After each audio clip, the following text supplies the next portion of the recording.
Il n'y a pas que des milliardaires, il n'y a pas que des millionnaires, on est loin de tout ça. Et le problème, c'est qu'on communique sur le mec, il a gagné $1 million, le mec, il a $2 millions et $3 millions sur l'étranger, le fils, il dit ça, qu'est-ce qu'il fait, il est tombé. Mais la réalité n'est pas là.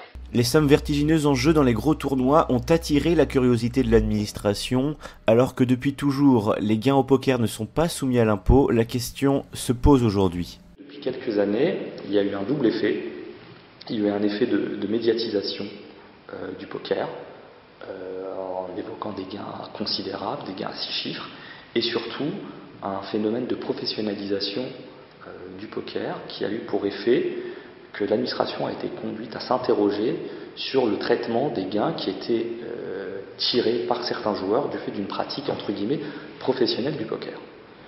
Les services fiscaux ont lancé une démarche de grande envergure consistant à contrôler les 50 voire 100 joueurs français qui apparaissent dans les classements, donc soit sponsorisés, soit qui ont fait des gros gains, soit qui n'ont que ça comme activité. Alors, déjà là, on s'adresse qu'à quelques dizaines ou centaines de joueurs maximum. Hein. Donc on n'est pas dans quelque chose de grand public. C'est-à-dire qu'aujourd'hui, n'importe quel joueur qui veut aller jouer 10 euros, 50 euros, 100 euros, 20 euros sur Internet ou dans un cercle de jeu ne risque rigoureusement rien. Le raisonnement de l'administration fiscale est simple, s'il y a des professionnels, c'est que le poker n'est pas un jeu de hasard et donc qu'il est imposable. Il y a un principe en droit fiscal français, il y a un principe général qui est de l'imposition de toutes sortes de revenus que perçoivent les particuliers, sauf qu'il y avait une exception, c'est que les gains tirés de la pratique d'un jeu de hasard ne sont pas imposables. Donc partant de là, tout le monde pouvait légitimement considérer que les gains qui sont tirés de la pratique du poker, le poker étant assimilé, et on reviendra là-dessus, à un jeu de hasard, ne devaient pas être source d'imposition au même titre que les gains qui sont générés au casino, au PMU ou au loto. La question est vieille comme le jeu, a-t-on affaire ou non à un jeu de hasard? À la différence du loto ou de la roulette, le poker ne repose pas uniquement sur le hasard, de même qu'il n'est pas non plus purement un jeu de réflexion comme les dames ou les échecs.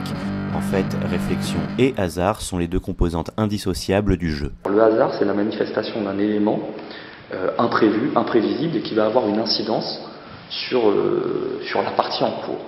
Et en matière de poker, en matière de jeu de cartes, le hasard, il va se matérialiser par la délivrance et l'apparition d'une carte de manière totalement aléatoire. Et ça, le joueur, aussi bon soit-il, ne peut pas influencer cet élément proprement dit. Alors, il y a une cote-part combinaison de l'intelligence, hasard. Cette cote-part combinaison de l'intelligence, elle va faire la différence entre les bons et les mauvais joueurs. Mais il n'en demeure pas moins que l'élément décisif, ça reste le hasard. Je ne sais pas qui pourrait le quantifier. Voilà. Et en tout cas, ça ne relève pas du tout du droit de quantifier si un jeu de cartes est de hasard ou non. Mais en l'occurrence, le législateur a considéré que c'était un jeu de hasard. Cette situation est pour le moment dans l'attente d'un dénouement, conséquence, le poker français attend, en vivant dans l'incertitude, avec une véritable épée de Damoclès au-dessus de la tête. Viennent se cumuler avec l'imposition proprement dit, et c'est là où c'est très douloureux, viennent se cumuler d'une majoration de 80% pour revenus occultes. Donc là c'est technique, on ne va pas trop entrer dans les détails, mais le fait de ne pas s'être spontanément déclaré tant auprès des organismes sociaux que de l'administration fiscale fait que selon elle vous avez une activité occulte que vous avez cherché délibérément à dissimuler à l'administration, justifiant d'une majoration de 80%. Donc ce qui veut dire que ceux qui seront contrôlés aujourd'hui, pour un gain de 100, ils doivent quasiment payer 95. Voilà. Le problème c'est qu'on ne peut pas le prouver parce qu'on n'a rien gardé. Mais ils vont s'apercevoir, quand ils vont contrôler sur mes années 2009-2010, j'ai 30 000 $ de gains 2009-2010. Je perds de l'argent. Ils pensent qu'ils vont m'allumer dessus, mais non, ils ne vont pas m'allumer, ils vont me devoir. Parce que c'est pas la réalité. Il faudrait avoir la réalité, c'est de faire les dépenses, les recettes, mais ça, il n'y a aucun site qui est capable de le faire aujourd'hui. En raison des nombreux contrôles fiscaux en cours, l'immense majorité des joueurs professionnels français vit aujourd'hui à l'étranger. Malte, Londres ou la Belgique sont devenus des terres d'accueil. Conséquence, les tournois français enregistrent moins d'entrées qu'auparavant. Et je ne veux pas parler au nom des autres joueurs de poker, hein, je parle en mon nom. Moi aujourd'hui, je ne participe pas, ou quasiment plus, à des gros tournois, parce que même aussi rare que ça puisse être, si on s'inscrit à un gros tournoi, c'est quand même parce qu'on a un moment l'espoir de le gagner, donc de peur de le gagner.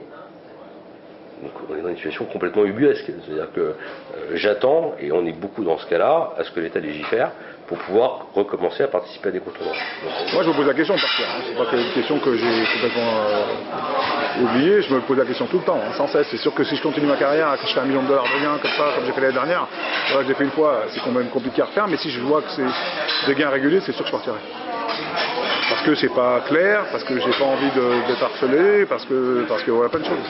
Une mise en perspective qui permet de relativiser les préjugés que l'on peut avoir sur les gains des joueurs de poker, des sommes certes conséquentes mais qui viennent financer un rythme de vie tout aussi conséquent, fait de déplacements tout au long de l'année et de droits d'entrée parfois très chers pour disputer les gros tournois. L'inscription au main event des WSOP à Las Vegas, considéré comme le tournoi le plus important de l'année, s'élève par exemple à $10 000. Alors si la grande majorité des joueurs n'est pas opposée à l'idée de payer des impôts, elle refuse d'être considérée comme des fraudeurs et appelle le fisc au dialogue. Le dénouement devrait intervenir prochainement et sera décisif pour l'avenir du poker dans notre pays. Il y a deux choses.